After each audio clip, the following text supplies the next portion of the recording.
Hello, I'm Carol McCann. I'm the director of the Gender and Women's Studies program at UMBC. And on behalf of the Coordinating Committee of Gender and Women's Studies and our affiliate faculty, I'd like to welcome you to the third annual Korenman Lecture in Gender and Women's Studies. Now, this lecture series is one in which we hope to highlight the wealth of scholarship on gender that is being produced across the disciplines. This year, the lecture is co-sponsored by the Social Sciences Forum, the Office of the Provost, the College of Arts, Humanities, and Social Sciences, the Honors College, and a number of other academic departments. And I'd really like to thank them for their support of this lecture as well as their support for gender and women's studies over the years. And I also want to take a minute to thank Jody Kelber-Kay and Lynn Kennedy, who are really responsible for making sure this all works. So thank you. And I want to take a minute to thank Professor Parrenas, who, in conjunction with this lecture today, met earlier this afternoon with a small group of students in a more informal setting to talk about her work. And thank you, that was very generous, and I know they really appreciated it. I'm honored to have the opportunity to introduce Professor Rhacel Parrenas. She is currently Professor of American Civilization and Sociology at Brown University. An interdisciplinary scholar from the start, she received her PhD in the renowned Comparative Ethnic Studies program at University of California at Berkeley, which has been the site of much very exciting and innovative work being done at the intersections of diaspora, ethnic, and gender studies. And certainly her work has been an important part of that innovative scholarship. And her work focuses on the dynamics of transnational families maintained by women migrants and exemplifies, I think, the value of comparative feminist analyses for understanding global economic and social change. It's been really indispensable for demonstrating the centrality of gender processes to globalization and transnationality. I want to just give you a little bit of a sense of the history, the development of her work. In her first book, Servants of Globalization, Women, Migration, and Domestic Work, has been described as brilliantly depicting the complexities of the migration process. In that book, she investigated the gendered globalization processes of migration of women from the Philippines into the US and into Europe. Her analysis focused on how gender has been reconstructed by the migratory processes that shaped the lives of Filipina domestic workers in Rome, particularly, and in LA. Pursuing what she terms as a women of color feminist analysis, this work considered the macro level political economies of the reception context of each city with ethnographic narratives of the women migrants themselves, so that she builds a multifocal analysis that gives a very thorough discussion of the social processes that define the macroeconomic forces of globalization, which have increasingly drawn women of color from locations in the global south to work in the global north. And she contrasts that, she includes in that macro analysis an analysis of the differing migration policies that shape the terms of women's presence in both Italy and the United States. And this skillfully illuminates the very constrained terrain in which women are trying to navigate. That is then contrasted with a very thorough and rich ethnographic accounts of women themselves, of their efforts to migrate, to work, and to manage families in the Philippines, and shows the ways in which those experiences then involve multiple dislocations of class, as well-educated women from the Philippines find it easier to find work in the global north that is service work but pays better than the work that they can get at home. The long separations and the pain of long separations from families that are caused by the restrictive migration policies that limit travel. and the social isolation of being low-wage migrant workers in the global north. In her second book, The Children of Global Migration, Transnational Families and Gender Woes, her analysis of transnational mothering shifted to investigate the perspectives of children in transnational families and the transgression of gender norms created when mothers migrate.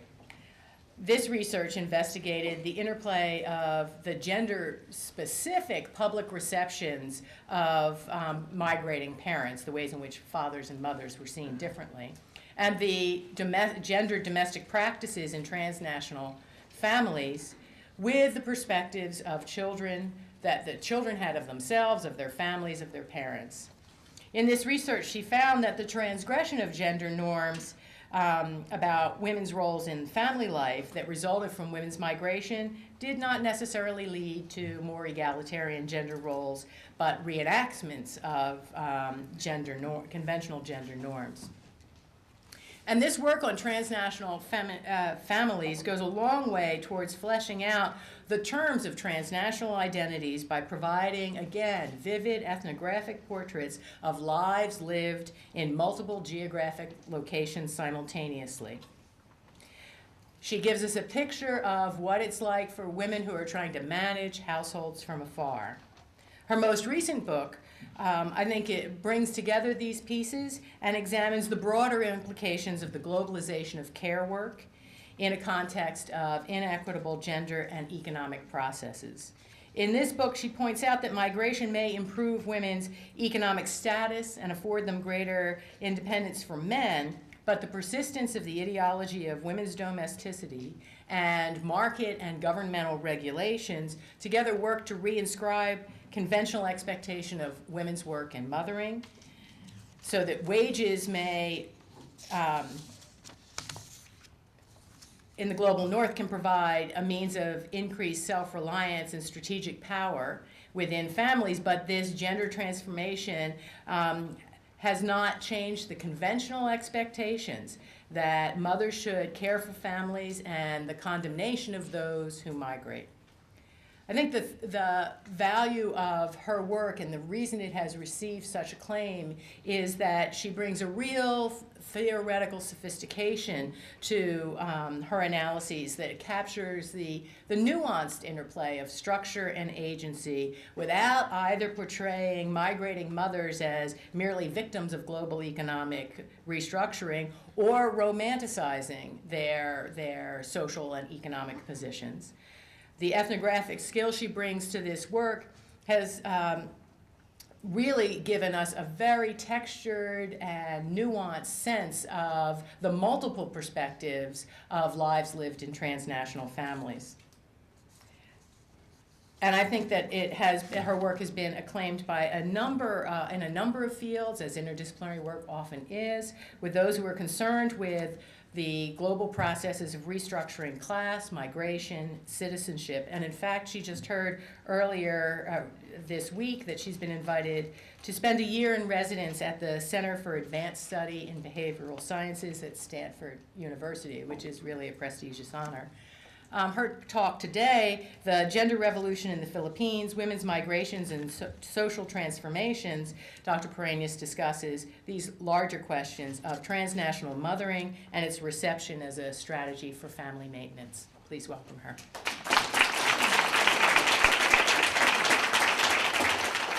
So I want to thank you for that very, very generous,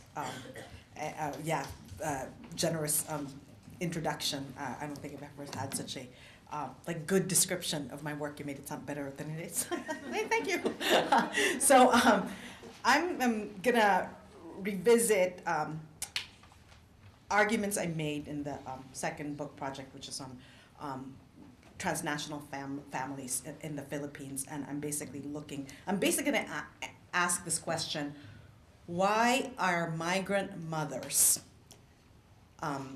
vilified by the countries that rely tremendously on the remittances that they sent back to sustain the economies of those countries?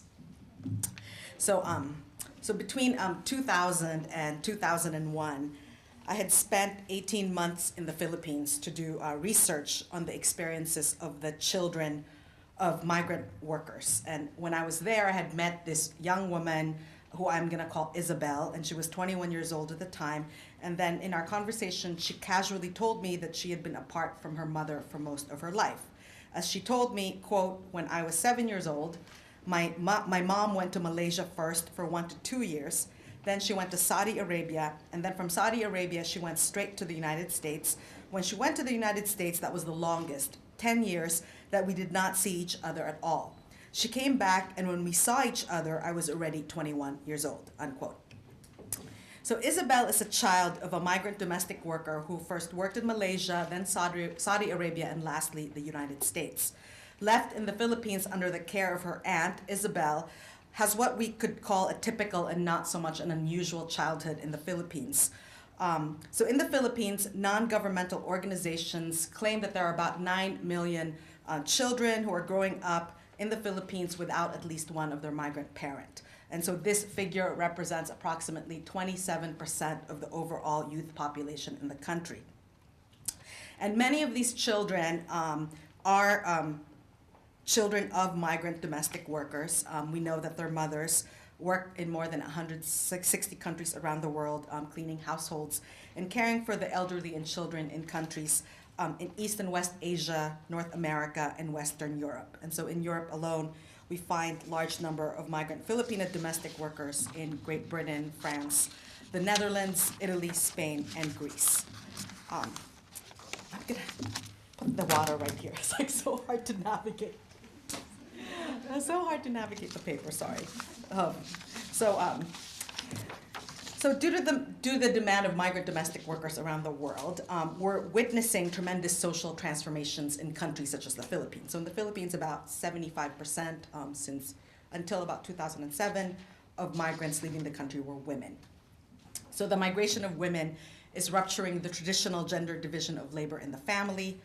Migration makes breadwinners out of women, not only in the family, but also the nation. So the labor of women, for instance, generates the two largest sources of foreign currency in the Philippines, and that's electronics manufacturing and international migration. Even the president of the Philippines concedes to the economic dependence of the nation on migrant labor, telling migrant workers to, quote, stay abroad, unquote, because, as she explains to them, quote, jobs here in the Philippines are difficult to find, and we are depending on the people outside the country.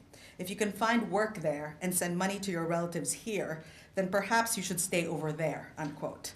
However, it's not just overseas workers per se, but women overseas workers that the nation depends on as a major source of foreign currency.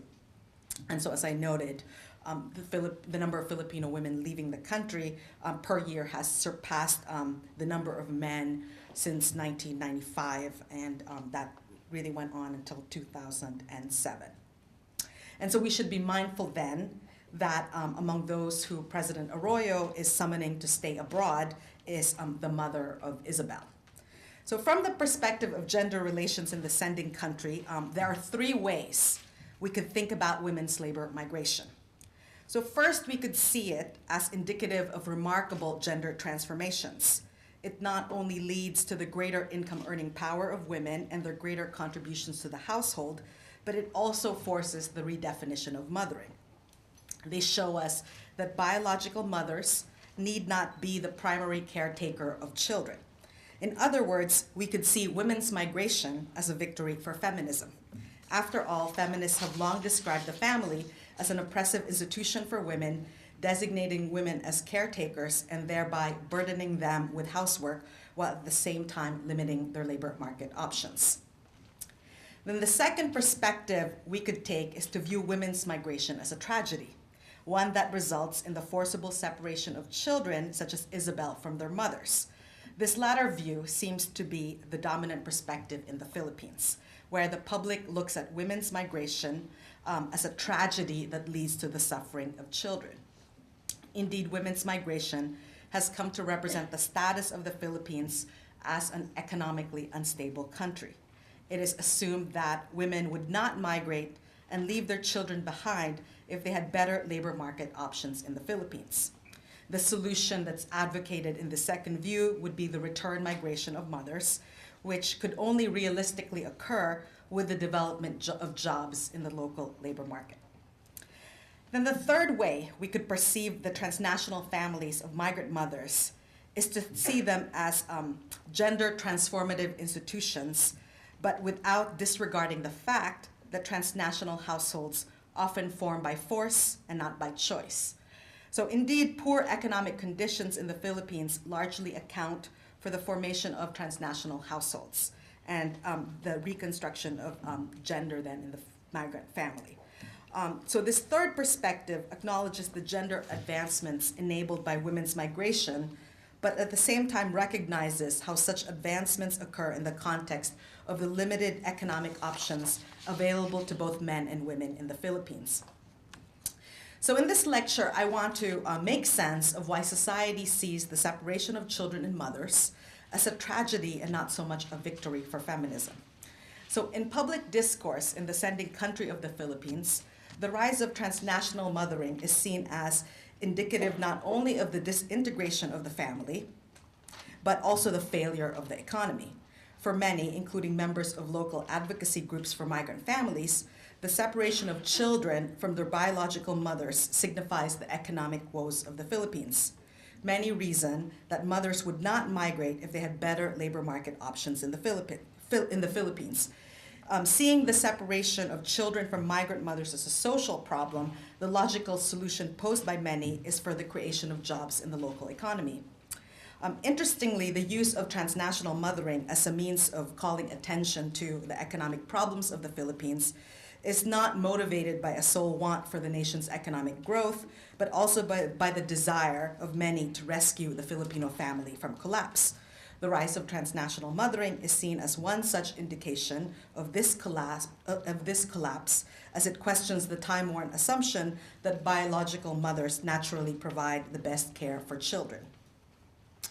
So I intentionally began this lecture with a stunning example of Isabel, not to call attention to her plight, but instead to analyze society's compulsion to view her as a victim. So like I said, in the Philippines, the public views children such as Isabel as victims who have been abandoned by their mothers. The public dismisses women's migration as not just bad for the welfare of children such as Isabel, but really dangerous to the sanctity of the family. So interestingly, the public does not disdain migrant fathers like they do migrant mothers. The prevailing view in the Philippines is that if one parent must migrate, it is better that a father and not a mother does so. The negative view associated with women's migration, however, this is very interesting. It seems to haunt migrant mothers not only in the Philippines, but also in many other sending countries of domestic workers, including Poland, Romania, and Sri Lanka. So in Poland, for instance, public discourse labels the children of migrant women as Euro orphans, meaning children who have been orphaned by the outflow of migrant mothers to Western Europe. Newspaper reports in both Poland and Romania likewise depict transnational mothering negatively. A recent article in Euro Orphans, for instance, quotes the Minister of Education in Poland as blaming failing test scores and growing truancy to parental migration. As she notes, quote, "Kids get into trouble with the law, have social problems, behavior and attitude problems in schools, and absences," unquote. And then likewise, a recent article in the New York Times describes the outmigration of women as a national tragedy that has triggered social upheaval in Romania. The article blames not only the collapse of the Romanian family, but also the abandonment and delinquency of children on the migration of women. So in this article, the migration of mothers is said to result in severe psychological difficulties among children and even suicide for a sizable number of them. And so we see the same situation in Sri Lanka, where biological mothering is romanticized, and a common solution posed to the problem of children in transnational families is to call for the return migration of mothers.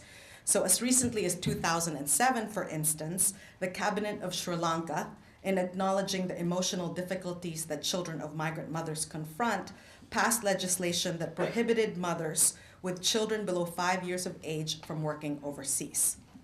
The government of Sri Lanka never implemented this law, but neither did the government renounce it. So like I noted, So the goal of my lecture is to make sense of the vilification of migrant mothers in countries such as the Philippines and Romania, and to understand the moral compulsion to equate their migration with abandonment of children.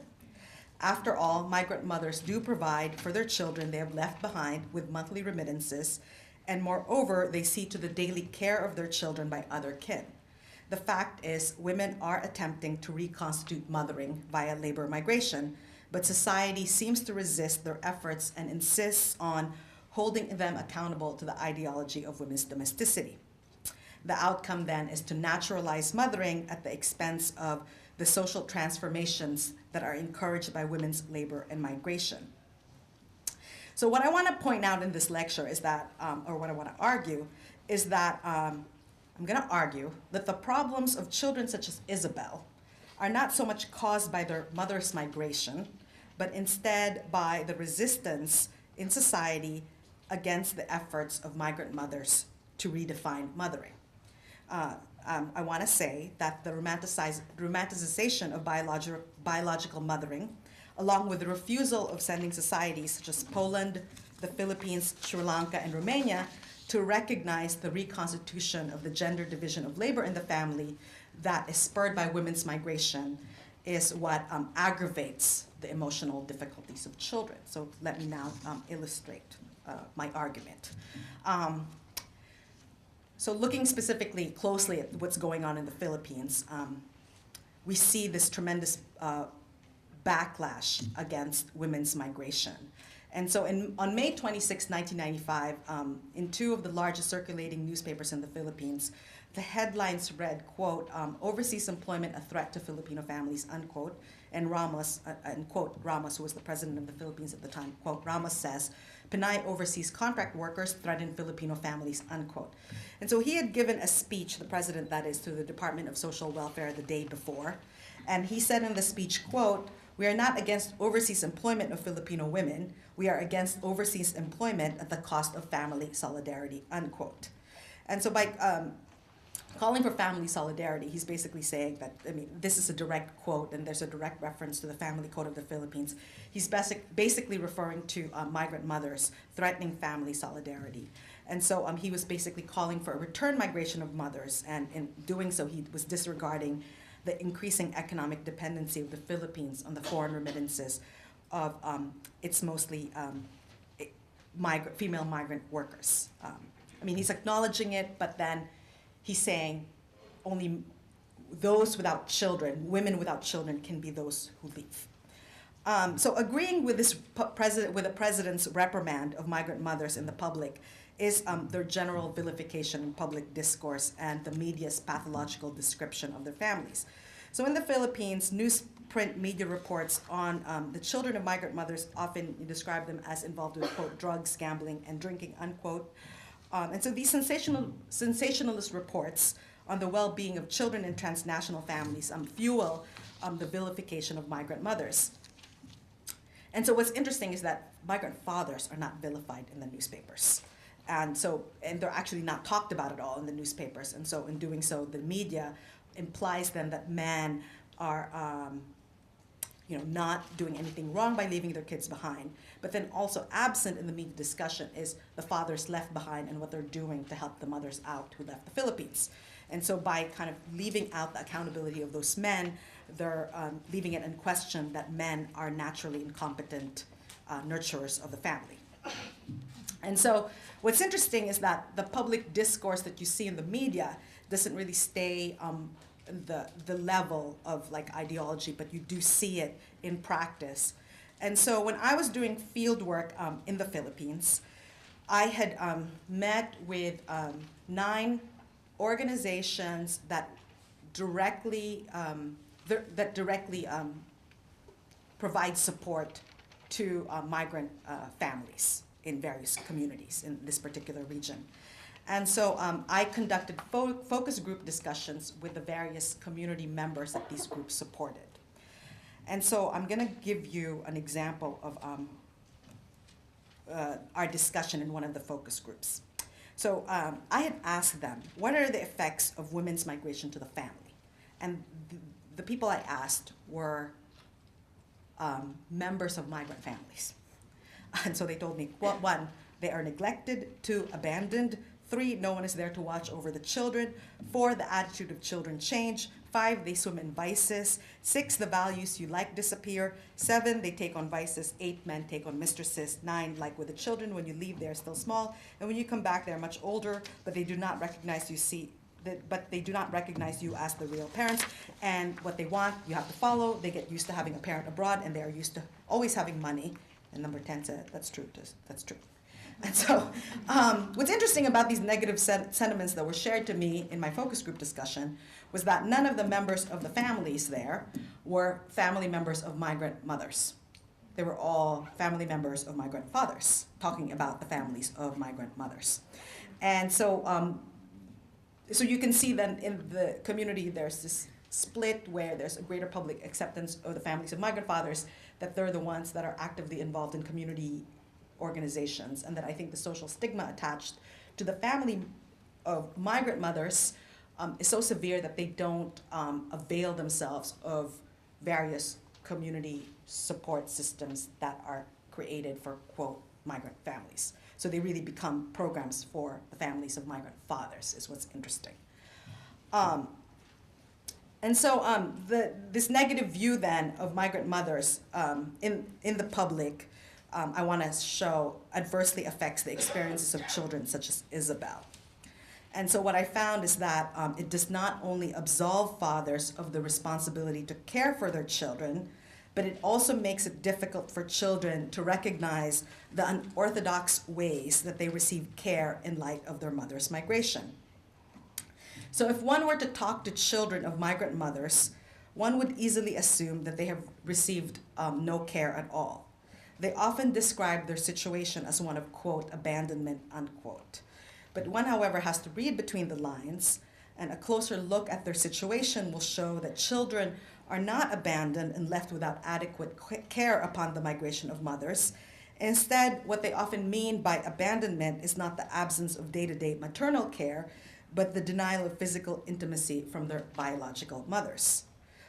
Generally, children uphold biological-based views on mothering. In so doing, they believe that it is impossible for mothers to provide care from a distance.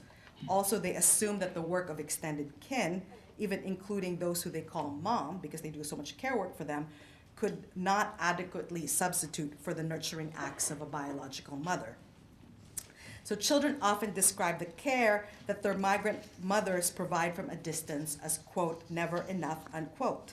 Likewise, they insist that the care extended by other relatives could never match what they assume would be just naturally better care that a mother would give them if she had not migrated. So we see the situation in the case of a young man I called Rowan Ritana. He was 17 years old at the time of our interview, and his mother was a domestic worker, had been a domestic worker in the Middle East for 11 years. So Rowan grew up in a close-knit family. His aunt took an active role in his parenting, walking him to school every day, meeting with his teachers regularly, helping him with his homework every night, and spending a lot of quality time with him while his mother worked as a domestic worker in Kuwait. Yet Rowan describes the care that he received from his aunt as, quote, not enough, unquote, even though his mother also visited him quite frequently in the Philippines. This is because Rowan believes that the care work of his mother would have naturally exceeded the quality of care that his aunt provided him. Although he has yet to experience the same intensive caring acts from his mother that he received from his aunt, he still thinks that his mother would have done a better job walking him to school, helping him with his homework, cooking him breakfast, and so on. So Rowan told me, quote, what is right is for my mother to be by my side. The love that I received from a father and mother was not enough. I received a lot of love from my aunts and my grandmother, but that was it, unquote. Similarly, the affection of fathers is believed not to be interchangeable with those of mothers. For instance, this young college student that I call Phoebe, she told me, quote, I do not know if I could identify the love of my parents when I was growing up. We should have grown up with her, the mother, that is. Then she would have been the one taking care of our needs. Then I asked her, well, what about your father? Doesn't he live with you? Does he take care of your needs? And then she said, sort of, but surely the way a mom takes care of you is different from the way a father does. Isn't that right? Unquote. So children often assume that the gender division of labor between mothers and fathers is natural. Fathers discipline and mothers nurture. Fathers provide financial stability and mothers ensure emotional stability. So not surprisingly, Phoebe thinks she would have had a more stable upbringing if her mother had stayed at home. And so this is regardless of the fact that her mother left behind an alcoholic and jobless husband to work as a domestic worker in Hong Kong, calls frequently enough to know the weekly routine of her children, and has financially supported all of her children through school. So the ideology of women's domesticity haunts the families of migrant mothers and burden women as they struggle in other countries. Mothers may economically provide for their children, but not to the extent that it would free them, even if only partially, of the responsibility to nurture their children. So expressing the shortfalls of distance mothering, a young woman I called Marinelle, she asserts the inadequacy of care that she received from her mother when she told me, quote, "My mother's love was not enough." I mean, so you see like the not enough resonating in all of my discussions with them. So she said, "My mother's love was not enough. I would have wanted her next to me so that I could feel her love. I feel it, but only a little bit. I know she loves me because she is working hard over there. She's working hard so that we could have everything we want and everything we need.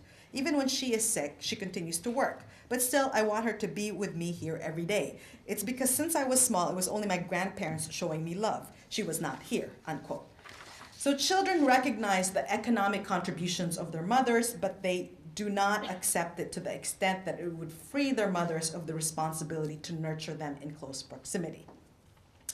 So children are not likely to accept a reconstituted form of mothering, one that redefines mothering to be that of a good provider, because they tend to hold on to staunch moral beliefs about the family.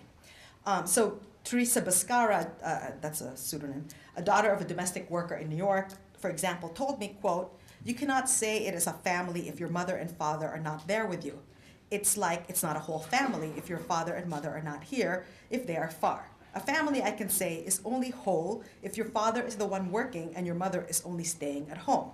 It's okay if your mother," and then she backtracks, "it's okay if your mother is working too, but somewhere close to you, not somewhere far away," unquote.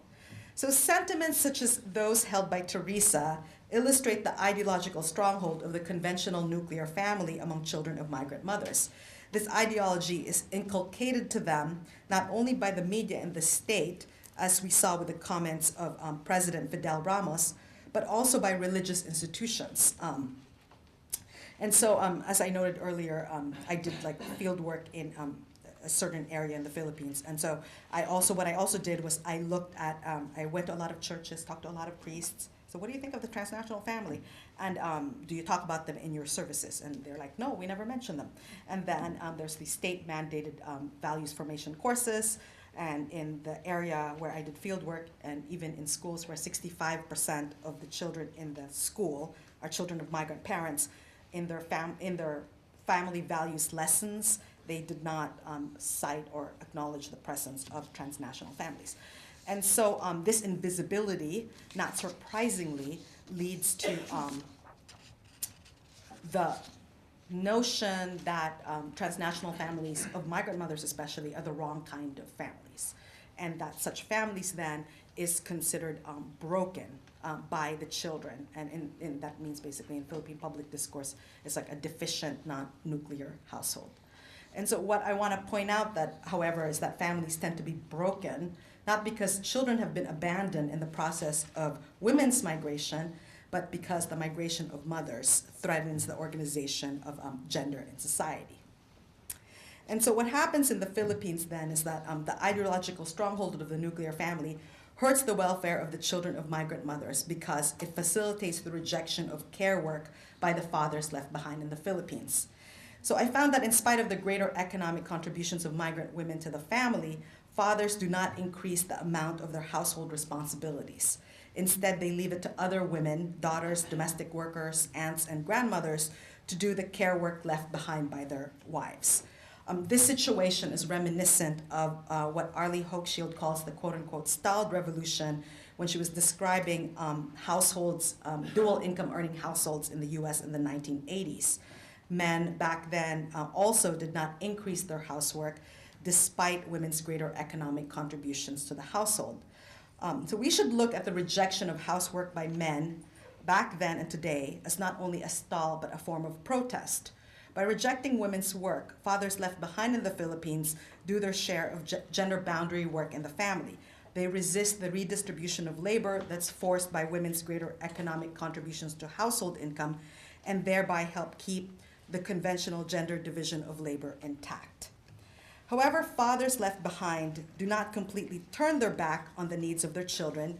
Some men do care. For instance, some working class men have found themselves having to do housework as they are without resources to hire other women.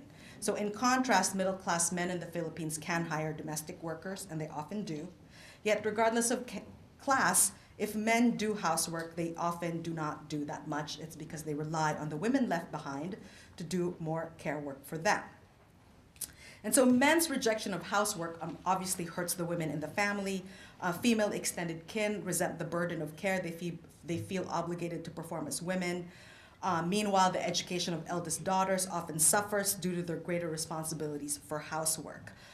So this is, for instance, the case with Isabel, the earlier cited young woman, who told me that her grades had significantly gone down because since her mother left, because her father doesn't help her at all with any housework.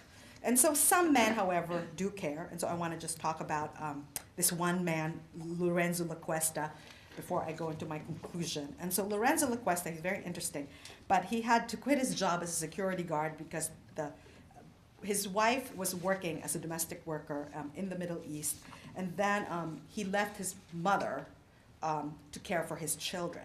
And then he was working in Manila. Then his mother suddenly died, so then he had to go relocate back to the island where his kids were and take care of them. So he was one of the few men that I met who actually does care work in the family now. And so I was like, great, let me talk to you. How do you feel about it?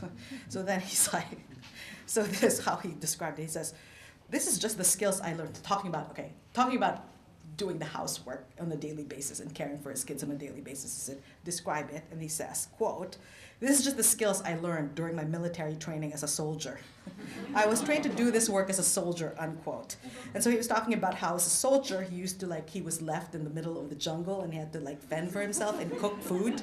And so he said basically, taking care of his daughter and son was kind of like that. So we can imagine then that people like Lorenzo, that they do female care work, but then in the everyday process of doing it, they masculinize the job. So even though they're resisting, I do want to say there is something to be said about the fact that Lorenzo finds himself doing something he doesn't want to do, right? So these are usually mundane tasks we often overlook, but carry with them in their performance far-reaching gender implications. They include grocery shopping, attending meetings at schools, and doing various activities in public with their children, such as walking them to school. These activities underscore and make visible the absence of mothers from the country. Although men seem to resist the changes forced by the institutional rearrangement of their households, they have sometimes found themselves with no other choice but to adjust accordingly to this new household arrangement. And this fact alone leaves us with a glimmer of hope that transformations in gender ideologies could eventually follow suit in the transnational families of migrant mothers. So let me now conclude my discussion by stating that what we are seeing in the Philippines is a gender revolt. In other words, a resistance against the reconstitution of the gender division of labor in the family that is led by the migration of women. This resistance adversely affects the welfare of children. It results in feelings of neglect among them simply because they don't receive care conventionally. The care provided by mothers from a distance and those given by extended female kin up close are constructed as not enough.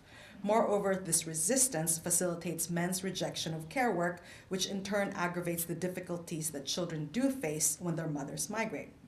So we should recognize that the family is not a static institution. As Judith Stacy has told us, we are now in the age of the postmodern family in which economic realities can no longer sustain a dominant household structure, but instead has ushered the formation of multiple household forms, including single-parent, dual-wage earning, conventional nuclear, and I would add to this transnational migrant households.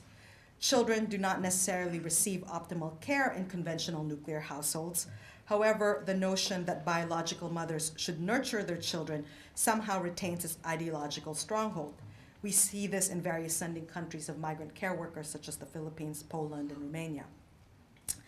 Yet, so as I tried to describe in this talk, a solution that upholds the ideological belief that biological mothers are the best carers for their children only aggravates the problems of the children of migrant mothers. So then there's this question then, why is there a gender revolution against women's emancipation? How do we explain the vilification of migrant mothers in countries such as the Philippines? Why is there a moral compulsion to equate their migration with the abandonment of children? So we could speculate that national identity is frequently tied to the idea of women as the reproducers of the nation. Hence, we see the tendency to naturalize mothering as a reaction against the social transformations encouraged by women's labor and migration in countries as diverse as the Philippines and Romania. We could also assume that the family in its traditional sense remains a central institution that defines the cultural identity of nations. Likewise, we could argue that the moral economy of nations, however, so we can argue this is my argument, is that in globalization, the moral economy of nations with export-led economies calls for the retention of the ideology of women's domesticity. So the moral economy of these nations means that it is in the vested interest of their economies for them to do so. So let me explain.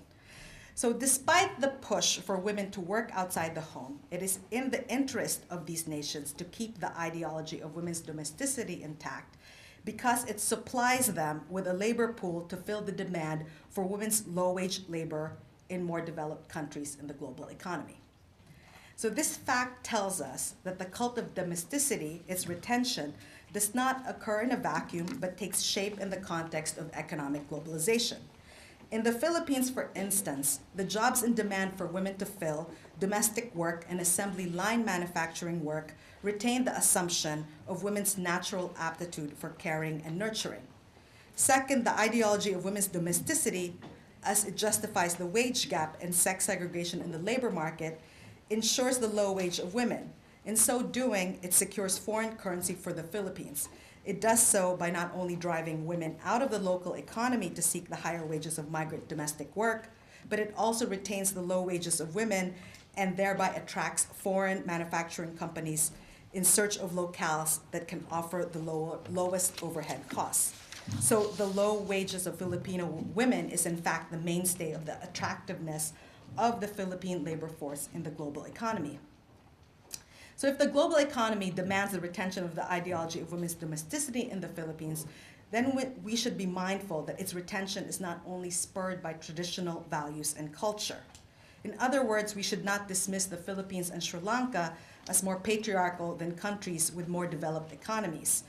Fueling and dictating the retention of the ideology of domesticity in these countries are the foreign influences of more developed nations in search of docile workers in factories and maternal figures to care for children and elderly in their homes.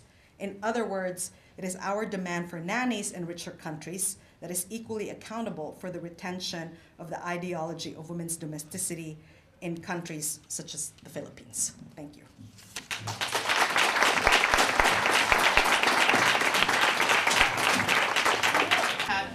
Shortages of professional occupations such as nursing and teaching. Yes. And during those times of shortages, we've recruited heavily from countries like the Philippines.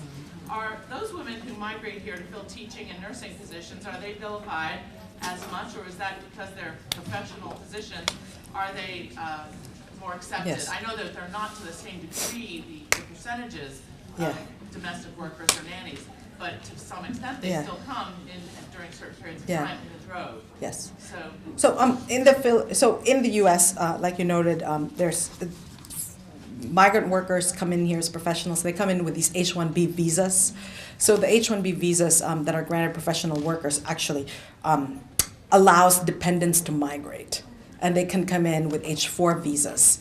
And so sometimes the migrant opts to leave her family in the Philippines, but the H-1B, the professionals that come into this country, it's like one of the rare cases in which professionals can actually bring their families along with them. So we're talking in the Philippines about mostly, I mean, they're not all domestic workers, but they also include professional workers who do find themselves not in a position to be followed by their children.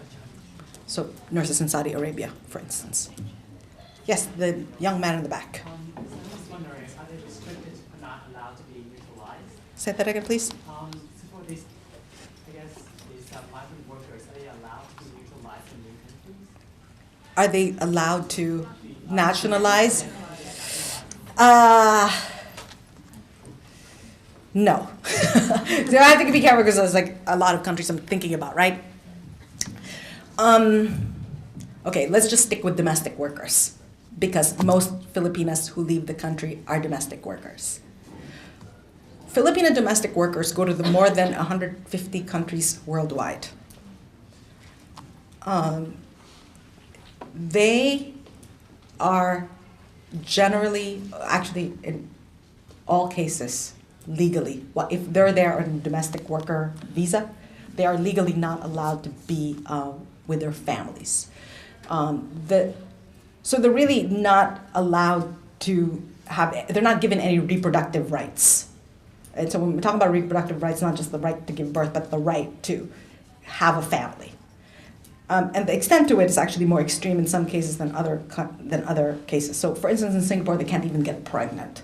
So if you get impregnated as a domestic worker in Singapore, you're immediately deported out of the country, regardless who the father of your child is. And so in some cases, in some countries, your kid can visit you. In some countries, they cannot. So Italy actually is one of the few countries that allows for the child to join their parents. But other countries, not, no. And then so can they even naturalize? No, in Italy, they cannot. In UK, US, Canada are the only 3 countries that allows permanent residency for domestic workers, but then you have to be an indentured servant for 2 years in Canada, 4 years in the UK, and on average 10 years in the US. Do you have a follow-up question? When you say indentured servant, Oh, see, I had to answer the question, but then I was like, I knew I was going to open up this other question. So there's only, like I said, 3 countries in the world that allows domestic workers to become permanent residents if they enter under a visa as a domestic worker. So in the US, there's a labor certification program. The labor certification program basically means that the US government every month releases a list of jobs that are in shortage in this country. And then an employer can petition for a green card for that worker if that job is in that list. Domestic worker is always in that list.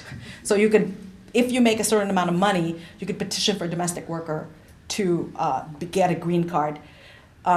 So while their green card is pending, they're technically what you call an out-of-status migrant. As an out-of-status migrant, they're in legal limbo. They can leave the country with permission from the government, but it doesn't guarantee their return. So they're unlikely to leave. Their kids can't join them during the time because technically their green card can still get denied, right? Then legally they're obligated to work for that family that sponsored them. So that's why I say indentured servant. So how long is this, so they can't really, and then they're technically not a worker because domestic work legally in this country is not considered an occupation, so it gets really complicated, right? So how long are they in this position of being an out-of-status migrant that they have to work for this family that sponsored them? So the average, according to Domestic Workers United in New York City, the average is 10 years. So 10 years, you have to be separated from your kids, you have to work for this family as a domestic worker, so that's, you could say, is indentured servitude. So that same thing goes on in Canada, but for 2 years. Yes? In your research, did you interview any children of military families? Maybe the mom was married to someone in the U.S. Yeah. military. I hope, prior Yes. to. Migration, yes. I do not at all look at military families in my research and the separation of military families. Yes. My question is whether you have, and if not, do you have plans focusing on the women, the migrant women, and seeing how they feel About, the agony of leaving their children behind, problem of dissolution of marriage, yes. and so forth, especially since you reside in the United States? Maybe look at Yes. Filipino migrant Yes. female workers here. Yes. So I've actually done research on that question, and the study on the children was actually, what inspired me to do the children was that I was talking about the mothers, and everyone was asking me, I'd give these talks, and they're like, what about the children? I'm like, I don't know, let me go check them out. And so then I looked at the mothers first. And so the mothers actually, they're always crying. But then am I a cynical person? I think I'm a cynical person because they're crying all the time. But I'm like always kind of like emotionally removed from their tears, you know? And it's because it's like I feel that they have to cry. Because if they don't cry, they're a bad mother. You know what I mean? But that's my analysis, and someone could disagree with me, right? But I really felt that you really, I mean, to me, when they were crying as I was interviewing them about the pain of leaving their kids, I felt that it was a very ideologically charged feeling. And I'm not saying it's a wrong feeling to have, right? But then I really felt, I was like, oh, that's so interesting that they really feel that they've done their kids wrong. But then when I looked at the kids, I mean, they're very well, for the most part, well taken care of. I mean, of course, they're not all, their situation's not all ideal. In some cases, yes, it becomes problematic when both parents leave, especially. But for the most part, the mothers have a very, very difficult time with their leaving their kids behind. However, it does not always prevent them sometimes for choosing to have kids in the whole society with them. You know, it also doesn't prevent them from not returning home. It also, you know, so I think, but it's not, I'm not saying that that's bad of them, but it's just an ideologically charged experience is the most I could conclude. Yes. I have a different kind of question. I wonder, are there alternative discourses or ideologies that people draw on to make a different kind of sense or to push back in different kind of ways? I guess I'm thinking of Rhea Spinoza's work in Ecuador, Yeah. looking at how some families say, oh, my mother loves me so much. Yeah. That's why she's left her. I work in Sri Lanka, and people say, Sri Lankan mothers are so much better than Western mothers that they have to have us help them raise their children. Yes. So bad. Are Yes. there alternative ways that people Well, are talk kind about- of agentively trying to... Yes. In the Philippines, and my research is actually resonates a lot with the research of Joan Dreby on children of Mexican migrant workers left behind in Mexico. And she and I both found this intense, well, first we found the retention of gender. Like we found that gender is not changing in these households, that gender is like, the division of labor is reconstituted, but the gender division of labor is not reconstituted. That's what we found. And we also found that there's a lot of mother blaming going on in the ascending societies. And so you see that resonate, for instance, in the excerpts, the newspaper excerpts I cited from about Romania and Poland, for instance. I worked, you know, you tend to, you know, sometimes you romanticize the field, right? So you work with nonprofit organizations, you work with NGOs, and you feel that you assume you're gonna politically agree with them, right? So you go there, I'm gonna volunteer. Oh my God, they were all like, this is the wrong kind of family. We have to like, you know, it's like our goal is return migration. It's like everyone's like mantra is return migration. And so then, but they're doing it uncritically, right? Like they're doing it uncritically in a way that they're not like looking at the dangers of that to the feminist implications of that, you know, stance of return migration. I mean, however, I do acknowledge and agree with the problems that they have identified with these families. But what's interesting is they don't ever say, why don't we advocate for them, for the host societies to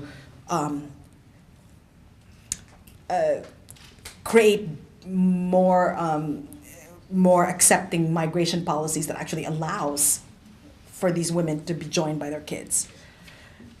they don't ask for that. But what's interesting is that, so Italy is one of the rare cases in which the kids can join their mother, but most of them choose not to bring their kids. So then that's also not the solution, right? And so yeah, but for the most part, I didn't find this alternative discourse of, for instance, even like saying, okay, advocating for the complete family unit, the proximity of families being, priority, but then questioning, kind of the feminist implications of that. I didn't find that. At the back, yes. I know you said in the papers and stuff there was a lot of articles and criticism on women leaving. Yes. Was there criticism of the care given by the fathers, or do they just have no one's ever kind of arguing with the position that they have? Yeah. It seems like it's unfairly they're allowed to leave and they're allowed to stay, Yeah. but if women leave, then it's they're bad mothers. They're required to stay at Yeah. home, and then if they stay Yeah. at home, they're required to do a certain amount of care. In addition to that, probably continue to Yeah. work some way or try to Yeah. work even though he's there. So I like your question because when I was writing my book on this, when I was talking about gender in the Philippines and how they look at transnational families, I felt it was too easy. I would talk to these kids and it was oh, it's not enough. I mean, it was so easy that I was there must be something more complicated that I'm missing here. So I kept on going back to it and there was nothing. But I was people are going to think that I'm not critically examining this enough because it was just too simple. It was mother's nurture, father's breadwinner. I mean, so again, in the newspaper accounts, here we go. It's did they kind of have a discourse of fathers being bad at all? Not even when they're supposed to. So let me give you an example. There would be articles about fathers raping their kids because the migrant mother left. And so instead of saying the father is bad for raping his kid, it's well, the father couldn't help himself because the mother is left and the mother is the bad one. So if mothers weren't leaving, the father would not rape his kid. That's the worst example. It was Sleeping Beauty gets raped by father, and then you read it, you're yes. So if you read the article, then you see then it's this complete mother blaming for, so basically they just assume fathers are can't control their, their sexual drive, one, they can't, care for kids. How do you expect them to care for kids? It's bad, so yeah. So they absolve fathers of any responsibility for their actions. Which I said, when I was doing the study, it was a little bit too easy that I felt I was doing something wrong. But yeah, yes. Thank you. Have you had the opportunity to compare the narrative of abandonment between children like Isabel and children who were adopted? I don't know if adoption, this notion of mothering. No, I don't at all look at adoption, and but I'll tell you what I'm going to look at next. And so what I'm looking at next, and I think this is going to be really interesting, is and this discourse of abandonment. It's prominent in Poland and it's prominent in the Philippines. So I want to look at space as a factor of transnational families. So what if, so I'm looking at transnational mothering in Poland and transnational mothering in the Philippines. And because the Philippines is they're really far, they're thousands of miles away. And so they're not likely to see their mothers for a long time. In contrast, in Poland, they're cyclical migrants. They come back every 3 months. So I want to look at transnational mothering in this context in which you frequently see each other, and then in this context when you never see each other. And it's very interesting because my sociological friends, my feminist sociology friends say, and I bet you're going to find that the kids from Poland are more miserable than the kids from the Philippines. That's what they said, because what happens is that the kids in Poland will have these such high expectations because they're seeing their mothers regularly, so they'll just have this emotional roller coaster more frequently. And I'm yeah, that's probably, but we don't know. We don't know. But yeah, that's the next thing I'm going to look at. Oh, over there? Yes. Yes, ma'am. During your research, were you able to determine if transnational mothering helped, harmed, or stagnated the economies of descending nations? Very good question. Well, I think it sustained the country. I think it sustained the country in which the Philippines cannot ignore the greater demand for women laborers than male laborers outside the country, historically. And that migrant worker, the demand for, let's say, service workers is tremendously higher than construction workers. And so the Philippines, without job options to offer people in their country, cannot help but be sustained by the remittances sent by the female workers. So they're not getting any of this money, it's not improving the nation in any way? No, I mean, I think that the dependence on out-migration is not really good economically, and so let's take the example of nursing schools, right? So what you have is like, because of nursing considered a very lucrative occupation from the in the Philippines, you have this outburst of nursing schools. You have all these people suddenly majoring in nursing that you're actually overproducing nurses. You have more nurses than you need in the hospitals in the Philippines. But in fact, what happened is you're overproducing nurses, that you even produce more nurses than are getting recruited from the Philippines. And it's because there's so many like these fly-by-night nursing schools that people are graduating from, and that their education is so bad they cannot pass the board exam for nursing. And so I think over-dependence on migration, you see adversely affect not just the economic structure of the Philippines, but because then it doesn't encourage development, right? But then also you see then the education harmed in the country. Yes. Actually, you talked about the economic impact on the families. I also wondered, I have a lot of questions, but I'll limit it to one.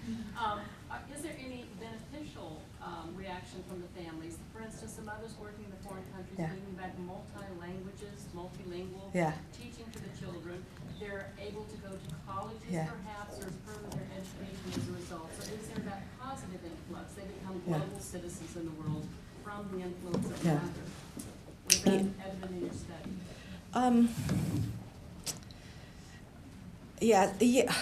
Yeah. I mean, you do see. Okay, let me just say. Well, I'm kind of cynical, and I always say how I always focus on the reification of inequality in society.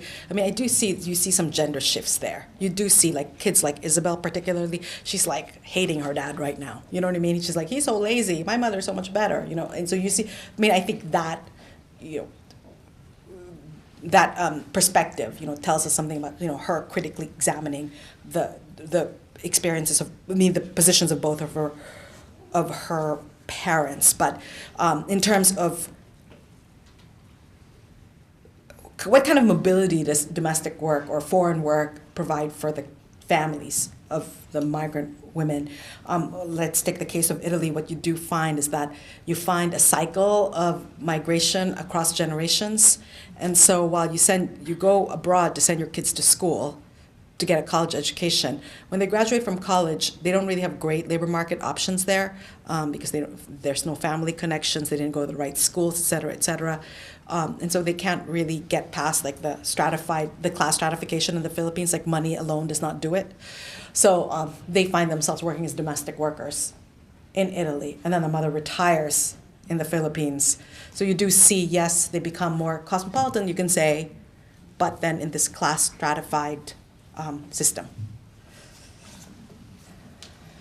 Okay, I think we'll Yes. end there, and we'll invite everybody. We have a little reception behind the panels here, and I ask everybody to enjoy. Thank you.